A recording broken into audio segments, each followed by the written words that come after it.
warahmatullahi wabarakatuh. Perkenalkan, nama saya Safira Dipani Mayasanti dari kelas 21 MIPA 9, nomor absen 29 SMAN 1 Gedungwaru.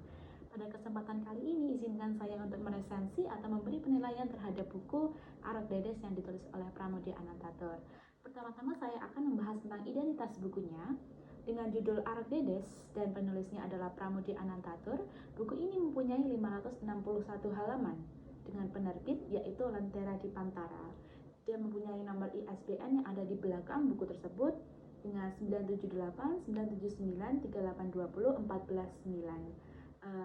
Buku ini terbit atau cetak pada Juli 2009, tetapi di dalam buku ini tertera dia sudah memiliki 11 cetakan yang kalian bisa lihat di sini. Kalian bisa mendapatkan buku ini di toko buku terdekat atau Gramedia dengan harga 95.000. Selanjutnya yang akan kita bahas adalah profil Pramoedya Anantatur atau penulis buku ini. Seperti yang kita tahu, Pramoedya Anantatur merupakan sastrawan asal Indonesia yang menjadi musuh pada masa Orde Baru. Ia banyak menjalani hidup dalam pengasingan selama masa Orde Baru. Pada saat itu, karya-karyanya pun sempat dilarang terbit. Sosok Pram dikenal sebagai penulis atau sastrawan Indonesia yang aktif dan berani dalam menyuarakan kritik beragam topik melalui karya tulisannya. Kepopuleran karyanya membuat seorang laki-laki kelahiran Blora tersebut memiliki banyak penggemar. Adapun nama asli Pramoedya adalah Pramoedya Anantamastur.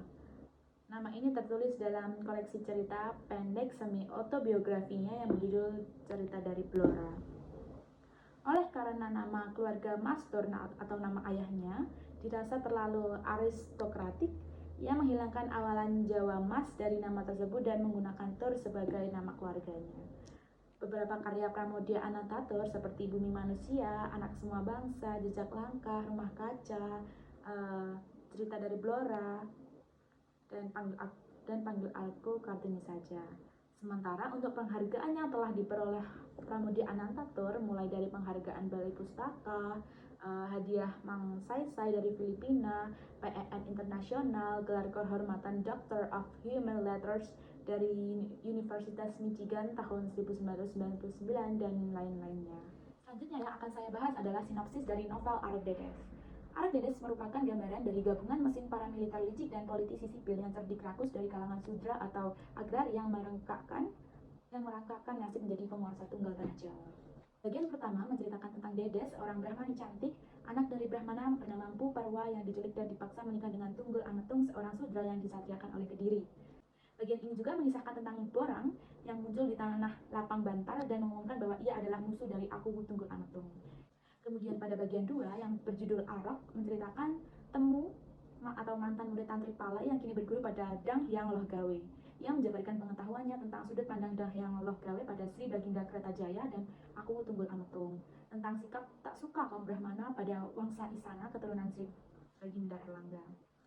Selanjutnya pada bagian 3 yang berjudul Dedes menceritakan Dedes, Brahmani dari desa Panawicil yang dalam rahimnya ada benih Tunggul Ametung, tentang bagaimana ia diculik dari desanya, tepat di sebuah hutan yang ia kenal betul dan kemudian dibawa ke Tumapel untuk diperistri oleh Tunggul Ametung. Kisah demi kisah Tunggul Ametung yang mulai ketakutan pada Arih-Arih, Santing atau Bonang yang dianggapnya bukan lawan mudah. Akhir dari Arok Dedes yaitu Dedes yang meracuni Tunggul Ametung dan berkata jika pasukan Arok berpihak padanya sementara pasukan Mpu Gandring hendak menyerangnya untuk bisa naik tahta. Pada bagian ini, Kebo Ijo berhasil membunuh Tunggul Ametung dengan iming-iming cinta dari Dedes. Sang Suci Pelangka dan Mpu Gandring tewas, hingga Arok yang berakhir menjadi Aku dan menikahi Dedes. Kemudian yang saya akan bahas selanjutnya adalah kelebihan dari novel Arok Dedes ini. Menurut saya, penggambaran tokoh, tempat, dan kejadian ditulis secara detail sehingga pembaca ikut terbawa masuk ke zaman kerajaan di mana kerajaan Kediri itu masih berdiri.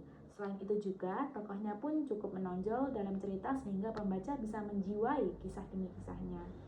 Novel Arok Dedes ini juga berhasil menggambarkan kisah politik dengan balutan romansa sehingga para pembaca tidak akan bosan untuk membacanya. Tetapi juga ada kekurangan novel dari Arok Dedes ini. Novel Arok Dedes ini menggunakan gaya bahasa yang masih ejaan lama dan sulit dimengerti untuk pembaca masa sekarang. Namun pada awal terbit buku ini hal itu bukan menjadi masalah. Pesan yang ingin disampaikan penulis dalam novel Arok Dedes ini yang paling banyak adalah nilai moral yang paling menonjol, yaitu manusia harus tetap rendah hati Jangan sombong dan merasa adik kuasa. Selain itu juga, jangan pula menghalalkan segala cara untuk mendapatkan sesuatu yang diinginkan. Untuk mencapai impian, haruslah kita bekerja keras. Selain itu, novel Arak-Dedes ini juga memberikan gambaran mengenai buruknya sifat pengkhianatan. Sekian resensi atau penilaian dari saya untuk Arak-Dedes ini. Ada kurang lebihnya mohon maaf. Wassalamualaikum warahmatullahi wabarakatuh.